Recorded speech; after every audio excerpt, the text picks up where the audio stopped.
ये आप ही का इंतजार कर रही, आप ही का इंतजार कर रही। यदि आपकी कृपा हो जाए, यदि आपके चरणों की धूल पा जाए तो इसका कल्याण हो जाए। राम जी बोले गुरुदेव क्या करें? बोले राम, विश्वामित्र जी बोले राम, मैं तो चाहता हूँ कि यदि किसी का उद्धार हो जाए, यदि आपके पांव की धूल मिलने से यदि किसी का उद्धार होता है तो गलत क्या है? यदि हमारे पैरों की धूल मिलने से, देने से यदि किसी का कल्याण होता, किसी को जीवन मिलता है तो फिर गलत क्या है, पाप क्या है? भगवान आगे बढ़े, भगवान आगे बढ़े। अहिल्या के पास में पत्थर बनी पड़ी है कुटिया के बीचों बीच में, पास में गए। गोस्वामी बाबा कहते हैं जैसे भगवान ने अपने चरणों को उठा करके पत्थर से स्पर्श कराया, पर सत पद पावन शोकन सावन प्रगट भई वाह पुंज सही।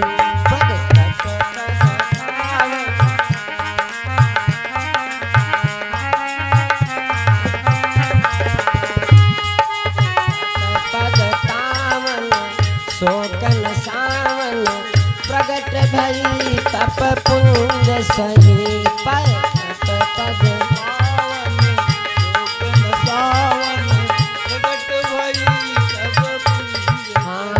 देखत रघुनायक प्रकट हो गई। जैसे भगवान ने चरणों की धूल को स्पर्श कराया, अहिल्या अपने रूप में आ गई, भगवान को सामने खड़े देखा। देखत रघुनायक जन सुखदायक सन्मुख होए कर जोरी रही। देखत रघुनायक जन सुखदायक सन्मुख होए कर जोरी रही।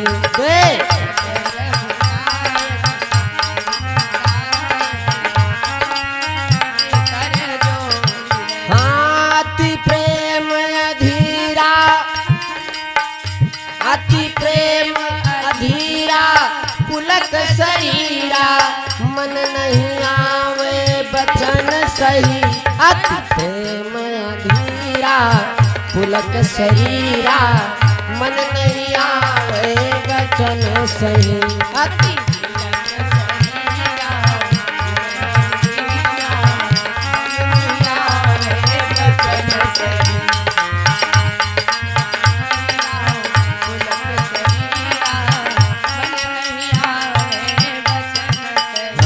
अतिशय बड़ भागी, अपने भाग्य को सराहने लगी है प्रभु। अतिशय बड़ भागी चरणन लागी जुगुल नयन जलधार बहे। अतिशय बड़ भागी चरणन लागी जुगुल नयन जलधार बहे। अतिशय बड़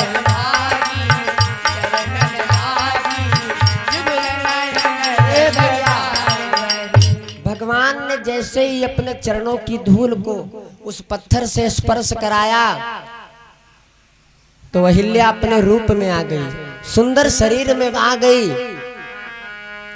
भगवान को सामने खड़े देखा, हाथों को जोड़ लिया, रोने लगी, हाथों को जोड़ लिया।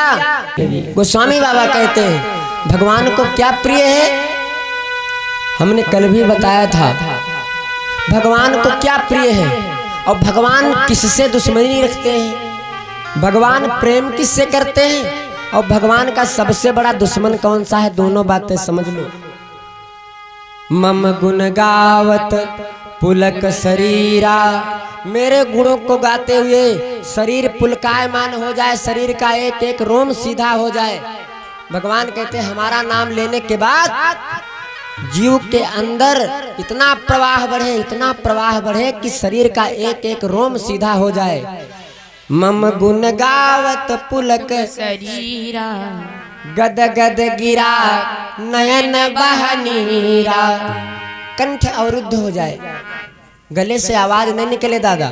भगवान का नाम लेने के बाद प्रेम रूपी भाव ऐसा जागे, ऐसा प्रवाह बने कि रोए में एक एक शरीर का एक एक रोम खड़ा हो जाए, सीधा हो जाए, कंठ अवरुद्ध हो जाए, आंसुओं से भगवान के प्रेम के कारण प्रेम रूपी आंसुओं की धारा बहने लगे, ऐसा भक्त भगवान को प्रिय है।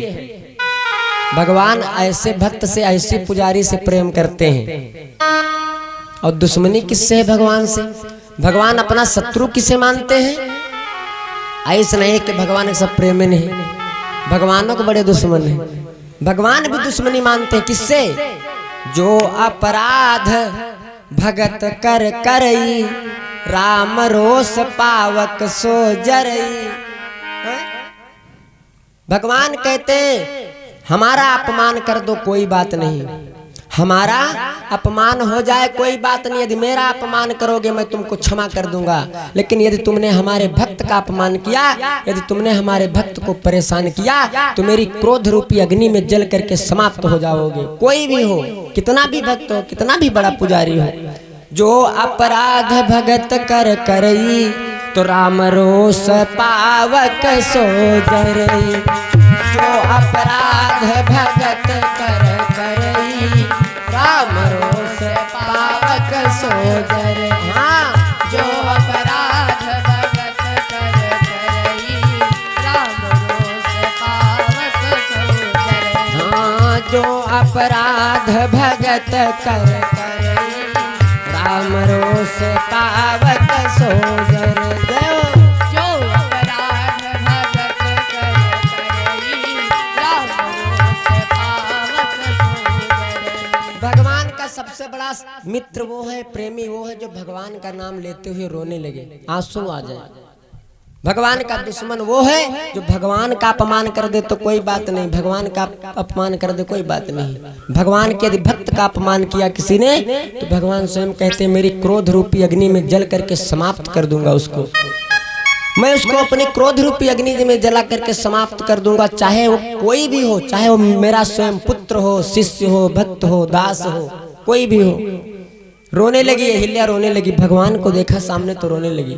भगवान पूछने लगे, देवी तुम्हारे पति ने तुमको श्राप काहे दिया? आपके पति ने, संत ने, आपके तो पति संत हैं, और संत का हृदय तो मक्खन के जैसा होता है। संत की यदि खोपड़ी पे कोई लाठी मार दे तब वो बच्चा खुश रहो, काहे चाहिए का। संत हृदय नवनीत समाना, मक्खन के समान होता है। यदि कोई डंडा भी खोपड़ी में मार दे तब भी संत को बुरा नहीं मानना चाहिए, तब भी आशीर्वाद देना चाहिए। गर्मी का महीना, जेठ आषाढ़ का महीना, संत भगवान एक पेड़ के नीचे, आम के पेड़ के नीचे लेटे थे। 4-5 लड़का आमे के बिरोम डंडा बहाए बहाए, डीला बहाए बहाए बिया जो है।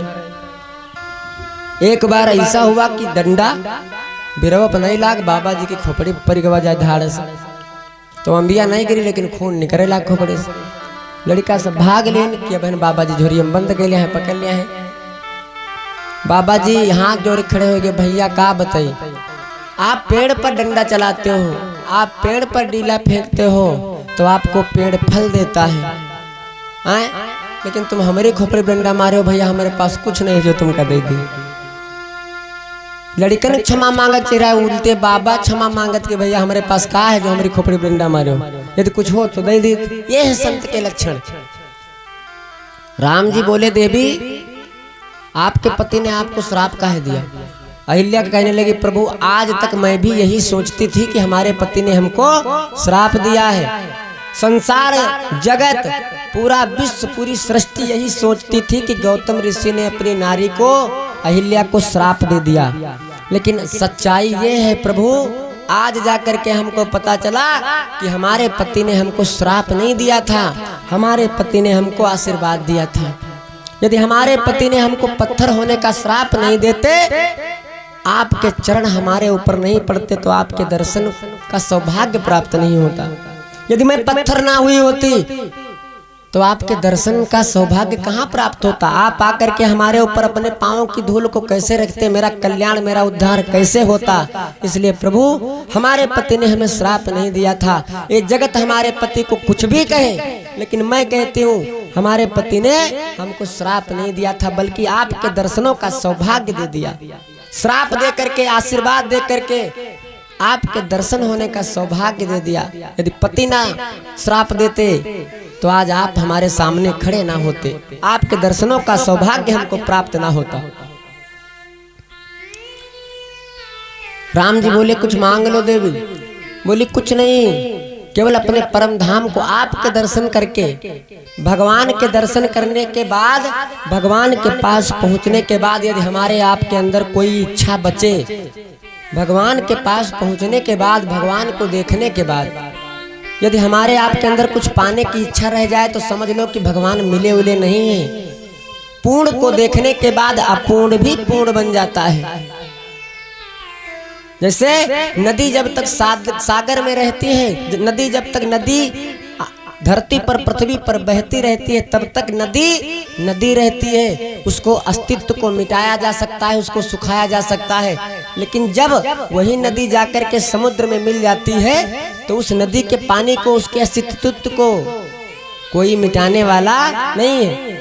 नदी जब समुद्र में मिल जाती है तो उस नदी को निकालने वाला, वापस लाने वाला कोई नहीं है। नदी समुद्र में अपने लक्ष्य को प्राप्त कर जाती है। फिर नदी की प्रभुता को, नदी के प्रभाव को कोई समाप्त नहीं कर सकता। अहिल्या कह लगी प्रभु आपके दर्शन होने के बाद हमें कुछ नहीं चाहिए, सब कुछ मिल गया। हमारे पति ने हमको श्राप दिया, आपके दर्शन मिल गए, हमारी सब इच्छा खत्म हो गई। अब मैं अपने धाम को, अपने पति के धाम को जाना चाहती हूँ। भगवान ने भक्त के ऊपर कृपा बरसाई। गौतम ऋषि अहिल्या को अपने धाम से लेने के लिए आए। गौतम ऋषि और अहिल्या अपने परम धाम को प्राप्त कर गए। अब संत भगवान विश्वामित्र और राम जी, लक्ष्मण जी संत मुनियों के साथ में आगे बढ़े। गंगा जी पर पहुंचे। राम जी गंगा जी पर पहुंचे, गंगा जी में स्नान किए हैं। गंगा जी में स्नान करने के बाद विविध दान मही देवन दीने। गंगा जी पर पहुंचे, कथा सुनाई, गुरुदेव ने गंगा जी की कथा सुनाई है। उसके बाद में संत मुनियों को भगवान ने दान दिया है। विविध दान मही देवन दीन है। अब उसके बाद में प्रभु स्नान ध्यान करके संत मुनियों के साथ में, विश्वामित्र जी के साथ में मिथिला की तरफ, जनकपुर की तरफ आगे बढ़े। हरसी चले मुनि वृंद सहाया,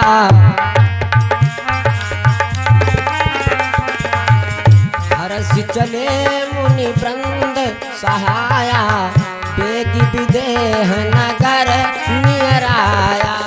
हरसी चले मुनि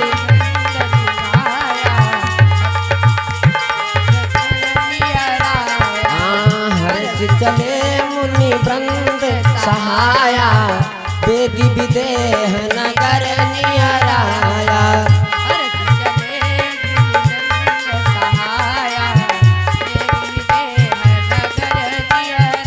हाँ पुर रम्यता, पुर रम्यता राम जब देखी,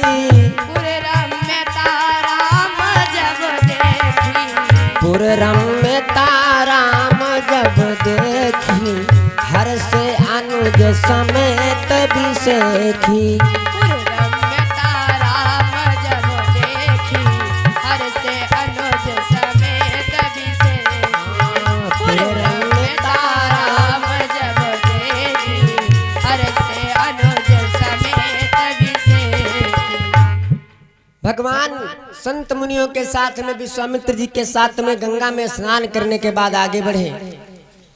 गोस्वामी जी कहते हैं हरसि चले मुनि वृंद सहाया, बेगी विदेह नगर नियराया। पुर रम्यता राम जब देखी, हर से अनुज समेत बिसेखी।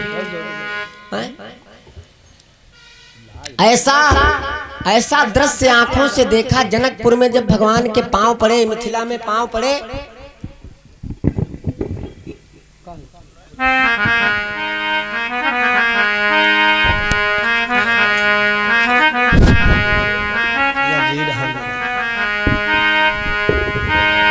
न बोलो तो 3-4 में क्या हमारे सामने धरो, कम से कम हमारे नहीं आवाज शुद्ध जाए, है नहीं भैया? चलो फिर कोई बात नहीं हो, 4 दिन हो 5 दिन आती कूप सरित सरनाना सलिल सुधा सम मणि सोपाना। गोस्वामी बाबा कहते हैं बरनत बरनी बरनी नहीं जाई, जहाँ जाई मन तहाई लो भाई। राम जी लक्ष्मण जी जब मिथिला में पहुंचे और मिथिला की गलियों को, मिथिला की बगीचों को, मिथिला की सुंदरता को जब देखा तो भगवान की जिधर दृष्टि जाती है, लक्ष्मण जी की जिधर दृष्टि जाती है, जिस बाग पर, जिस गलियारे पर, जिस खेत पर, जिस नर नारी के ऊपर, जिस माहौल के ऊपर भगवान की और लक्ष्मण भैया की नजर निगाह जाती है, गोस्वामी बाबा कहते हैं मानो भगवान का मन और आत्मा हरण हो जाए। इतनी सुंदर जगह, इतनी सुंदर जगह, इतनी सुंदर जगह कि भगवान की मन और आत्मा को अपनी तरफ खींच रही है। लक्ष्मण जी जब देखे मिथिला की सुंदरता को, जनकपुर की सुंदरता को देखे, तो जिस गलियारे की तरफ, जिस बगीचे की तरफ उनका मन, उनकी आत्मा जाता है, लगता है वो गलियारा, वो बगीचा, वो सुंदरता भगवान की मन और आत्मा को अपनी तरफ बांध रही, खींच रही है। इतना सुंदर। अब आप दर्शन करिए कि जो भगवान को भी अपनी तरफ खींचे वो कितना प्रभावशाली होगा। जो भगवान को भगवान ही का बनाया हुआ है और जो भगवान को भी अपनी तरफ खींच ले वो कितना सुंदर होगा। इतनी सुंदर नगरी, इतनी सुंदर नगरी। लोग कैसे हैं? लोग कैसे हैं मिथिला के? पुर नर नारी सुभग सुचि संता। पूरे नर नारी मिथिला के, जनकपुर के जैसे वीरपुर के आदमी, औरत, बुढ़वा, लड़का, बिटिया, पशु पक्षी, जानवर सब एक भाव के हों, एक जैसे हों। गोस्वामी बाबा कहते हैं मिथिला के नरवासी, मिथिला के नगरवासी, मिथिला के पशु पक्षी जितने नर नारी हैं, पूरे नर नारी सुभग सुचि संता। पूरे नगर के नर नारी सुभग यानी सुंदर हैं, सुच यानी पवित्र हैं और सबके सब संत हैं, सबके सब संत हैं। धर्मशील ज्ञानी, सब धर्म का पालन करने वाले हैं, सबके सब ज्ञानी हैं, सबके सब गुणों के भंडार हैं, सबके अंदर एक जैसा भाव है। 5 आदमी घर में होते, 5 तन कीमत होते नहीं होते, 5 तन कीमत होते, 5 आदमी ने 5 तन कीमत, लेकिन वारे मिथिला, वार मिथिला। अच्छा, रामचरितमानस जी में मूल रूप से कितने नगरों की चर्चा हुई है? रामचरितमानस जी में कितने नगर हैं? कोई पता है?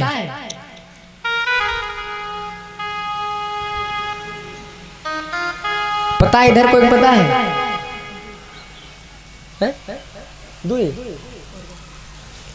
रामचरितमानस जी में मूल रूप से कितने नगरों की चर्चा हुई है?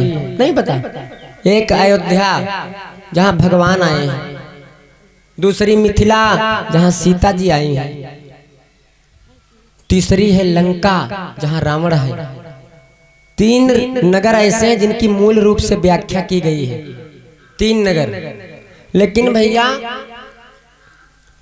राम जी जहां उतरे, जहां धर्म उतरा है, जहां पर ब्रह्म उतरा है, उस नगर में भी लोग एक जैसे नहीं हैं। जहां पर भगवान आए हैं, जहां पर भगवान ने जन्म लिया हो, जहां पर धर्म ने अवतार लिया हो, ब्रह्म ने अवतार लिया हो, वहां पर भी एक जैसे दादा लोग नहीं हैं। वहां पर भी मिलावट है। वहां दूधम पानी, अयोध्या में पानी। अयोध्या में कौन सा पानी? नाम मंथरा मंदमती चेरी कई कई केरी। मोया का मंथरा है वो, है ना? जहाँ भगवान आए, जहाँ पर ब्रह्म आया, जहाँ पर धर्म अवतार लिया, मोया का मंथरा बैठ बाहर की। और लंका में काहे की नगरी? राक्षसों की, है ना? लंका काहे की नगरी है? राक्षसों की। सब राक्षसे तो है, लेकिन वहां पर भी सब राक्षस नहीं है। ताही समय विभीषण जा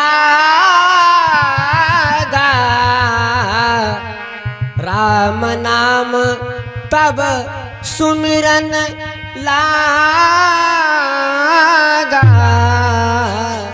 हुआ रावण के सब खानदानी, लेकिन हुओं पर एक भगवान क्या भक्त है। हुओं पर एक जैसा नहीं है माहौल, सब कहो मिलावट, दूध हम पानी सब कहो, लेकिन गोस्वामी बाबा कहते हैं जहां पर ब्रह्म की भक्ति ने अवतार लिया, जहां पर मैया जानकी जी ने अवतार लिया, वहां पर कोई मिलावट नहीं। पुर नर नारी सुभग सुचि संता, पुर नर नारी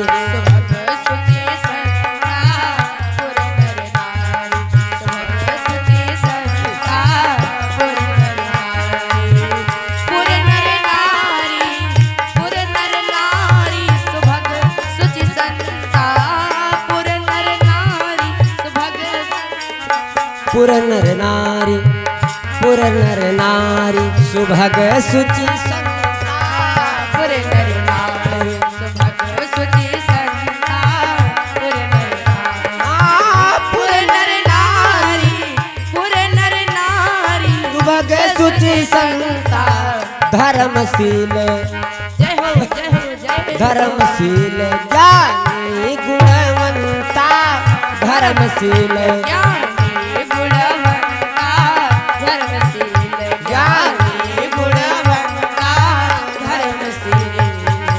पुर नर नारी सुभग सुचि संता।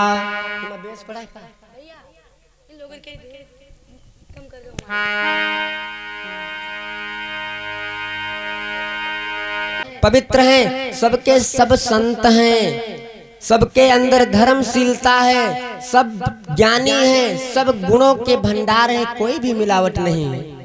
भगवान ने ऐसे नगर को देखा, भगवान ने ऐसे नगर को देखा, परमात्मा की दृष्टि जब ऐसी सुंदरता पर पड़ी, ऐसी जगह पर, ऐसे स्थान पर पड़ी जहां पर भक्ति ने उतार लिया है, भगवान की भक्ति उतरी है यहाँ पर। जगदम्बा जहां अवतरी सोपुर बरन की जाए। यहाँ पर कौन आया है? यहाँ पर जगदम्बा का अवतार हुआ है, इसलिए कोई मिलावट नहीं, सबके सब एक जैसे, सबके सब एक जैसा भाव, रूप रंग बदले हैं लेकिन भावना सबकी एक जैसी, सबके अंदर संतत्व। और भैया जहां पर भक्ति होती है वहां पर संतत्व आ ही जाता है। जहां भक्ति होती है वहां पर संतत्व को बुलाना नहीं पड़ता, वहां पर संतत्व अपने आप आ जाता है। संतन के संग लाग रे, अभी भैया जी ने गाया था, संतन के संग लाग रे। जहां पर भक्ति का अवतार हो, भक्ति का स्थान हो, वहां पर संतत्व तो अपने आप आ जाता है, कुछ करना नहीं पड़ता, कोई पूजा प्रतिष्ठा नहीं करना पड़ता। भगवान मिथिला में प्रवेश किए, मन का हरण हो गया। नगर की स्त्रियों ने देखा, नगर की स्त्रियों ने देखा तो अभी रिश्ता कोई नहीं बना है, अभी रिश्ता कोई नहीं बना। कौन सा रिश्ता? केवल अभी मिथिला में प्रवेश किए हैं, लेकिन वाह रिश्ता कोई नहीं बना है। और बिना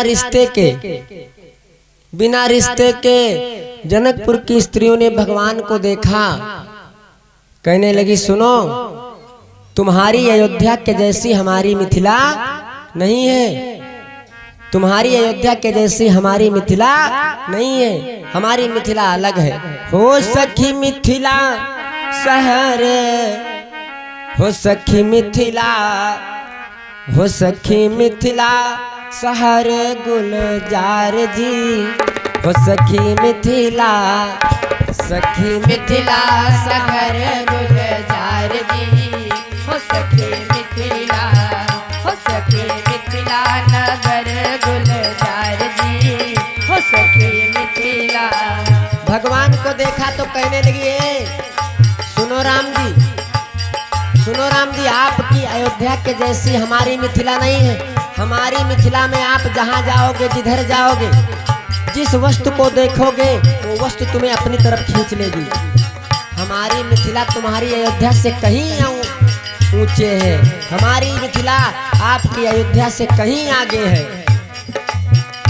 सखी मिथिला हो सखी मिथिला शहर गुलजार जी हो सखी मिथिला हो सखी मिथिला शहर गुलजार जी हो सखी मिथिला मिथिला की छवि कहाँ लगी बरना मिथिला की छवि कहाँ लगी बरनो मिथिला की छवि कहाँ लगी बरना कहाँ लगी बरनो है कहाँ लगी बरनो मिथिला की छवि कहाँ लगी बरनो मिथिला की छवि कहाँ लगी बरनो अरे वेदों ना पावत पार जी जय हो। जिसको वेद नहीं पावे पार जी सखी मिथिला सखी मिथिला शहर गुलजार जी हो सखी मिथिला हो सखी मिथिला शहर गुलजार जी हो सखी मिथिला मिथिला शहर गुलजार जी हो सखी मिथिला मिथिला शहर की सुंदर सुंदर गलियां मिथिला शहर की सुंदर सुंदर गलियां मिथिला शहर की सुंदर सुंदर गलियां सुंदर सुंदर गलियां मनोहर है गलियां मिथिला शहर की सुंदर सुंदर गलियां मिथिला शहर की सुंदर सुंदर गलियां एक सखी कहने लगी सुनो राम अभी कोई रिश्ता नहीं बना केवल सखियों ने जनकपुर की नारियों ने राम और लक्ष्मण को देखा तो कहने लगे सुनो ये हमारी मिथिला आपकी अयोध्या के जैसी नहीं है हमारी मिथिला को देखोगे तो देखते ही रह जाओगे मिथिला शहर की सुंदर सुंदर गलियां मिथिला शहर की सुंदर सुंदर गलियां अरे बिचवा माँ जय हो बिचवा माँ अरे बिचवा माँ चौक बाजार जी हो सखी मिथिला सखी मिथिला शहर गुलजार जी हो सखी मिथिला हो सखी मिथिला शहर गुलजार जी हो सखी मिथिला सखी मिथिला शहर गुलजार जी हो सखी मिथिला सखियां कहने लगी ऊंचे चौतरा चढ़ी ठाड़ी चार दुल्हा ऊंचे चौतरा चढ़ी ठाड़ चार दुल्हा रिश्ता कोई नहीं बना रिश्ता कोई नहीं बना लेकिन गाड़ी मार चालू है भैया दादा मजाक चालू मजाक का बहन से चालू रिश्ता कोई नहीं बना विनोद चालू हो गया ऊंचा चौतरा चढ़ी ठाड़ चार दुल्हा ऊंचा चौतरा चढ़ी ठाड़ चार दुल्हा भैया राम जी की बहन का नाम है शांता सखियां मजाक करने लगी "हे राम जी अरे ऊंचा चौतरा चढ़ी ठाड़ी चार दुल्हा ऊंचा चौतरा चढ़ी ठाड़ चार दुल्हा अरे ऊंचा चौतरा चढ़ी चार दुल्हा अरे बहनिन का जय हो। अरे बहनी का अरे शांता का करे व्यापार जी सखी मिथिला सखी मिथिला शहर गुलजार जी हो सखी मिथिला हो सखी मिथिला शहर गुलजार जी हो सखी मिथिला ए भैया एक सखी बोली सुनो एक सखी बोली सुनो इनके यहाँ सरयू नदी बहती है भाई सरयू नदी का पानी चाहे महंगा हो या सस्ता सरयू हमारे लिए माटी मोल मिथिला की एक सखी बोली सरयू हमारे लिए माटी मोल लेकिन अगर अपनी बहन की ले आवा यहाँ बेच ले तो बहुत बड़ी कीमत बनी है सरयू की कीमत इकन्नी दुअन्नी सरयू की कीमत चौकन्नी दुअन्नी सरयू की कीमत इकन्नी दुअन्नी सरयू की कीमत इकन्नी दुअन्नी अरे शांता की कीमत 1000 जी हो सर राजा बन के जइहो लइका आओ यहाँ देखो यहाँ बाजार लागत हमारे गांव के बीचों बीचों शांता की कीमत 1000 जी ए सखी मिथिला सखी मिथिला शहर गुलजार जी हो सखी मिथिला सखी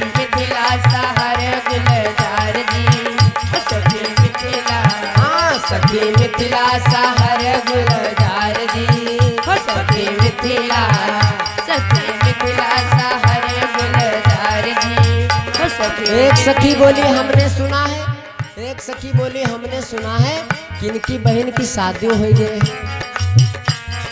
दूसरी बोली शादी तो हो गई लेकिन यूं नहीं पता लगाओ किसके साथ भाई, ये पता नहीं तुमको किसके साथ में शादी हुई है। अरे तुम राजा महाराजा रहो तो कम से कम राजन महाराजन हुआ करे हो तू, शादी ब्याह बराबर में होती। हम कहे तो कम दान रहे देती हुआ बात अलग किया, लेकिन कम से कम राजा महाराजन हुआ करे हो तू। राजा न पावे कोई प्रजा न पावे, राजा न पावे कोई प्रजा न पावे। अरे राजा न पावे कोई न पावे प्रजा न पावे कोई राजा न पावे। अरे लई गए जय हो लई गए, अरे लई गए हैं बाबा उधार जी सखी मिथिला सखी मिथिला सहरे गुलजार जी सखी मिथिला सखी मिथिला सहरे गुलजार जी हो सखी मिथिला। राजा न पावे कोई प्रजा न पावे राजा न पावे कोई प्रजा न पावे। राजा न पावे कोई प्रजा न पावे। अरे लई गए हैं बाबा उधार जी सखी मिथिला सखी मिथिला सहरे गुलजार जी सखी मिथिला सखी मिथिला सहरे गुलजार जी हो सखी मिथिला।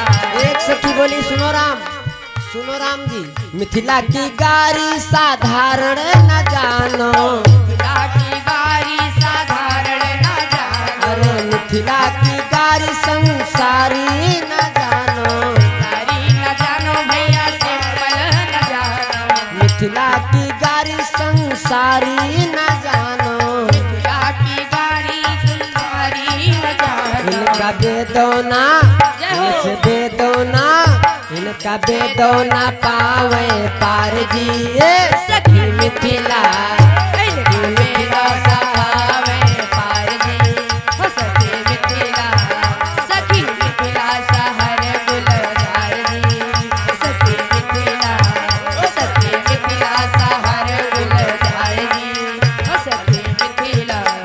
एक बार प्रेम से बोलो श्री सच्चिदानंद भगवान की जय हो। वे संत मुनियों के साथ में राम जी लक्ष्मण जी आज एक आम के बगीचे में पहुंचे। आम के बगीचे में आम के बगीचे में पहुंचे। राम जी से गुरुदेव बोले राम जी अब चलो यहीं पर विश्राम किया जाए, यहीं पर आराम किया जाए, है ना दादा। आदमी रुकत हुए जहां पर अच्छी व्यवस्था हो।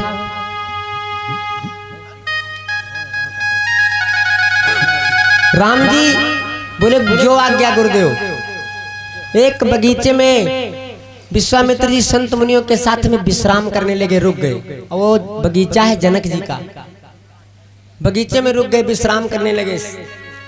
जनक जी को पता चला कि संत भगवान हमारी मिथिला में हमारे बगीचे में आए हैं, संत महात्मा आए हैं, विश्वामित्र जी आए हैं, गुरु जी आए हैं। तो आज सारा समाज लेकर सारे विद्वानों को, विद्युत मंडल को, अपने मंत्रियों को लेकर के विश्वामित्र से जनक जी मिलने के लिए आए। जनक जी अपने विद्वानों को और ज्योतिषियों को लिए, मंत्रियों को लिए, संत के सम्मान के लिए आज विश्वामित्र जी से मिलने के लिए बगीचे में आए।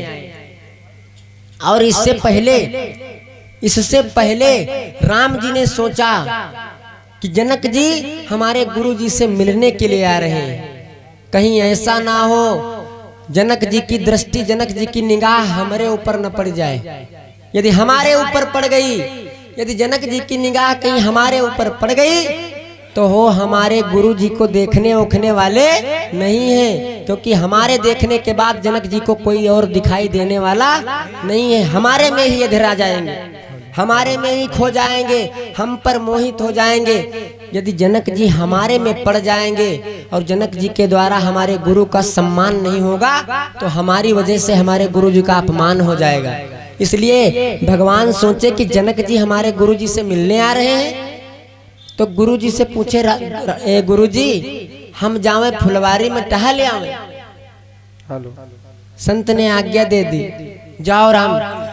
भगवान राम और लक्ष्मण भैया फुलवारी में घूमने के लिए चले गए, इसीलिए कि यदि जनक जी आ गए, हमारे को देख लिया, मेरे ऊपर दृष्टि पड़ गई तो हमारे गुरु का अपमान हो जाएगा। और कोई कारण नहीं था, और कोई कारण नहीं था। जनक जी के आने पर राम जी फुलवारी को इसीलिए गए थे कि जनक जी ने यदि हमको देख लिया तो हमारे गुरु जी उनको दिखाई देने वाले नहीं हैं। इतना ना समझ में आवे तो और इतना बतावे। हाइलोजन आँखिन के सामने भप्पत जलाए दिन जाए, बत्ती आवे हाइलोजन भप्पत आँखिन के सामने जलाए दिन जाए, और तो हाइलोजन बुझाए दिन जाए तो डिबिया जलावा जाए। डिबिया कुछ दिखाई दी नहीं। हाइलोजन आँखिन के सामने भप्पत जल उठे और तो के हाइलोजन का बुझा दिया जाए, और तो के डिबिया बुझा जला दिन जाए। डिबिया का उजेर की बातें किल्लो दिखाई दी दादा? न दिखाई दी। भगवान सोचे हमारी वजह से यदि हमारे गुरु का अपमान हो जाएगा तो ये बात ठीक नहीं है।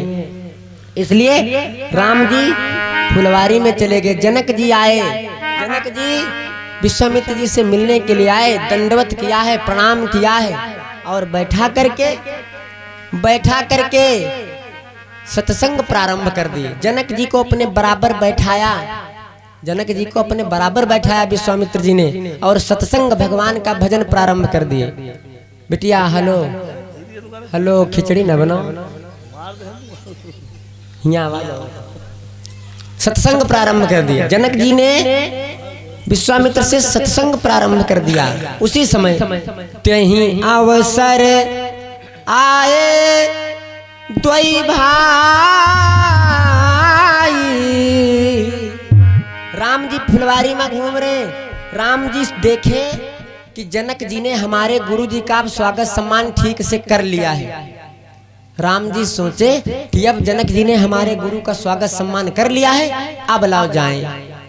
त्यहीं अवसर आए दो भाई, गए रहे देखन फुलवारी। त्यहीं अवसर आए दो भाई, गए रहे देखन फुलवारी। त्यहीं अवसर आए दो भाई, गए रहे देखन फुलवारी। त्यहीं अवसर आए दो भाई, गए रहे देखन फुलवारी। जब राम जी आए उठे सकल, जब रघुपति आए। दूसरा कारण, एक दूसरा और कारण, राम जी क्या कर रहे हैं? राम जी फुलवारी को इसलिए गए ताकि हमारे गुरु जी का सम्मान हो जाए जनक जी के द्वारा। और विश्वामित्र राम जी को फुलवारी में काहे के लिए पठाए? विश्वामित्र जी फुलवारी में राम जी को इसलिए पठाए कि यदि जनक जी आ गए और राम जी जनक जी को देख करके खड़े होंगे तो ठीक नहीं होगा, क्योंकि राम जी भगवान है, ब्रह्म है, जनक जी जीव है। यदि जीव के आने पर ब्रह्म खड़ा होगा तो अपमान हो जाएगा। इसलिए विश्वामित्र जी सोचे कि राम जी फुलवारी का जाएं, जनक जी आवे। और जब राम जी फुलवारी से घूम कर आई हैं, जब राम जी जनक जी के सामने खड़े होंगे तो जनक जी स्वयं खुद खड़े हो जाएंगे। जीव के द्वारा ब्रह्म का सम्मान करवाने के लिए विश्वामित्र ने भी राम और लक्ष्मण को फुलवारी में भेज दिया। संत का कहा नहीं मालूम, संत का तो सब कुछ पता। त्यहीं अवसर आए दो भाई, गए रहे देखन फुलवारी। गोस्वामी बाबा कहते हैं उठे सकल, जब रघुपति आए। उठे सकल, जब रघुपति आए। उठे सकल, हाँ उठे सकल, जब रघुपति आए। उठे सकल, जब रघुपति आए। उठे सकल, जब रघुपति आए। विश्वामित्र निकट भई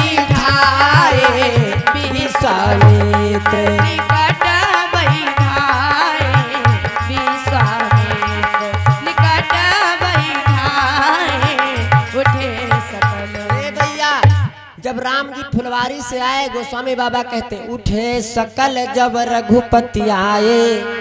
सब खड़े हो गए केवल विश्वामित्र जी को छोड़कर। राम जी लक्ष्मण जी जब फुलवारी से घूम करके आए, संतों ने देखा, जनक जी के मंत्रियों ने, विद्वानों ने, ज्योतिषियों ने राम जी को देखा।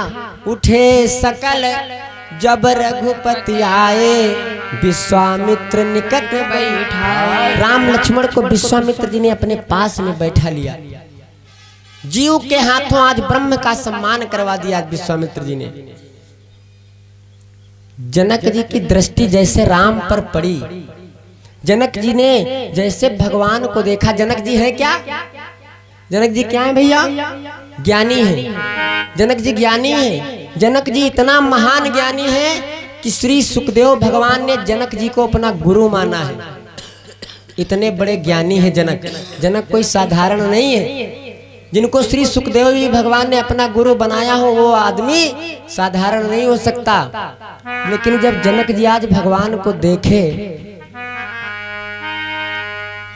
मूर्ति मधुर, गोस्वामी बाबा कहते हैं राम जी की छवि को देखा, राम जी के रूप को देखा, स्वरूप को देखा, तो जनक जी चौंधियाए गए एकदम। वह हाइलोजन वाला हाल हो गया, आंखें सब झिलमिलाएगी। ज्ञानी, महान ज्ञानी जनक ने जब राम को, ब्रह्म को देखा तो मति भ्रम हो गई, बुद्धि कट गई। मूर्ति मधुर मनोहर देखी, भय विदेह विदेह विसेखी। जनक जी भैया पहले से विदेह हैं और जब भगवान का देख लिए तो फिर से एक बार विदेह हो गए। मूर्ति मधुर मनोहर देखी, भय विदेह विदेह विसेखी। पहले से विदेह है, जनक जी की देह नहीं है। अच्छा, इनको विदेह क्यों कहा जाता है? इनको विदेह क्यों कहा जाता है? जबकि जनक जी का तो 6 फीट का 7 फीट का पूरा बढ़िया हट्टा कट्टा शरीर है। रामचरितमानस में दिखावा है, रामायण में सबको देखा, संबार संबार आवत रहे, नहीं देखा? जनक जी का पूरा शरीर है। शरीर के होने के बाद भी, देह के होने के बाद भी